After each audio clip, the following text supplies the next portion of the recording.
Hi there, welcome to the first episode of this story, The Ride. I hope you enjoy it. Episode 1. Post-UME results came out and I didn't make the cut-off mark required to gain admission into the University of Lagos. I was ecstatic. I knew that once again my ploy had worked. I just needed to deal with my mom. 3 days later, Nkechi, she called out, "I heard your results came out last week. Why didn't you tell me about it?" I just got to find out today. A friend of mine called me from school to tell me. Just imagine. A friend had to call you for a result that your whole life depends on. Are you not a fool? I have told you. There is only a limit to what I can do for you. You have to take your life in your own hands. Do not think that because your parents are rich, you have an excuse to be foolish or live a senseless life. I've promised to stop comparing you with my friends' children, but you keep pushing me. Just look at Tina, it is Okafor's child. Her WAEC result was flawless. She did not give her parents any stress or disgrace. She passed her papers in one sitting, but you had to pay for a special center to ensure that you pass your GCE examination. I cannot just wait for you to leave this house at your university before you bring disgrace to me in the presence of my friends. My mom was like this. There must have been something I did to her that I was not aware of. She complained about everything I did. She compared me to everyone, her friends' children, church members, movie characters, and even my younger sister, who was just 12 years old. I never got it. For a long while, I had imagined that is how mothers were supposed to behave. Until one day in my secondary school, I was in a boarding house.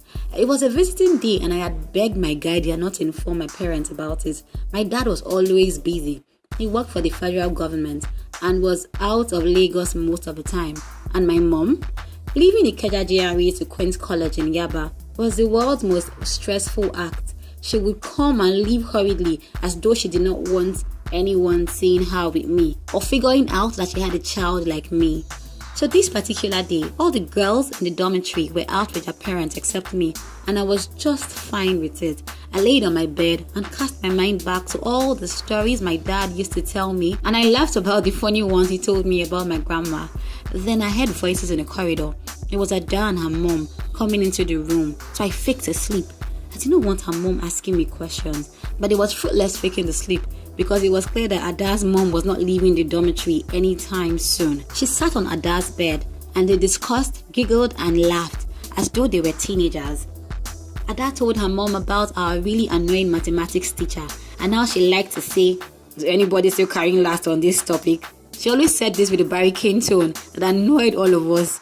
Ada's mom laughed heartily and told Ada to pay less attention to how our mathematics teacher spoke and more attention to the content of what she was saying. Then she asked Ada about her childhood friend, Ikenna, and if they still spoke. Ada smiled deeply and told her mother that she was sure that she was going to marry Ikenna in future. It was when Ada's mom smiled at me and asked me to join them if I wanted to that I realized that I had been moping at them helplessly. I flinched and went back to fake my sleep. Ada's mom got up from Ada's bed and came to my corner. She said, "My dear, I could tell you were enjoying our conversation as much as I was, and there is nothing bad about that. Please, come and join us so that you can tell me if you think your mathematics teacher is also annoying." I looked at her for about a minute and said, "She can be annoying at times, but I like math, so I don't care about her voice." She stretched out her hand to me and I took it, got up and went with her to Ada's corner. "Oh, mommy, don't mind Nkechi. She's the only person I know who will pass maths and fail English," Ada said. "So the both of you will do something for me," Ada's mom said. Then smiled at me and continued, "Nkechi, you will teach Ada mathematics and Ada will in turn teach you English. This way, the both of you can come out with flying colors and become very good friends." I smiled and nodded my head in agreement. Then she went asking me questions upon questions about my hobbies and likes. She wanted to know everything about me. It was strange to see a woman my mom's age that concerned about me. It was not a feeling I was used to at all. Neither was it one I hated. I was overwhelmed by the little details she knew about Ada. She told me how Ada was as a child, what Ada liked, and the name of Ada's boyfriend. My chest was about to explode from love and admiration. How did she know that much? Did she really find Ada interesting enough to talk to? "Do you care for some apples, my dear?" Ada's mom asked me. I remembered my mom's warning about me not collecting anything from strangers, but it was hard to say no to anything this woman asked me to do.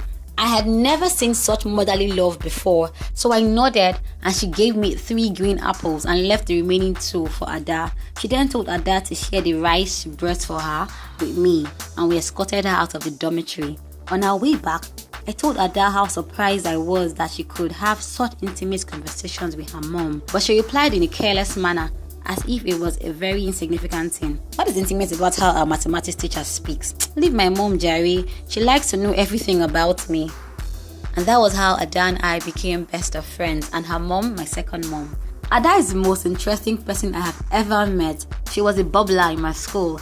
Well, that's what we call big chicks in my secondary school. She was famous for winning the Miss Cripples in GSS1 and the fact that she could dance. She always represented her house or Pasa house in every dance competition and won. This made senior students like her, and our mates want to be her friends. She was the first person to smuggle a phone to our hostel when we were in GSS3, and every night she spoke to Ikenna, her hopeful husband. During the next term break, after I met Ada's mom, my father was back from one of his many trips to Abuja. He came to my room to have our usual chat, but this time I talked tirelessly about Ada's mom.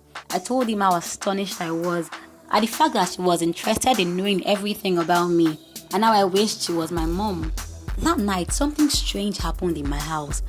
I do not know what it was exactly, but for the first time, I heard my dad and mom argue loudly in the living room upstairs.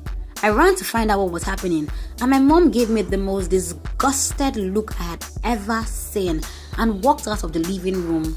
I ran to my dad, and strangely, I started to cry. I asked my dad what the problem was, but he hugged me tight and promised me that he would never let anything happen to me. To be continued. Like this article, I would appreciate it if you share it with your friends, family members, and colleagues. Also share your thoughts about this story. I want to hear everything you have to say about it. This is another story from Talk to Your Homie. I hope you enjoyed it, and thank you for listening. Bye-bye.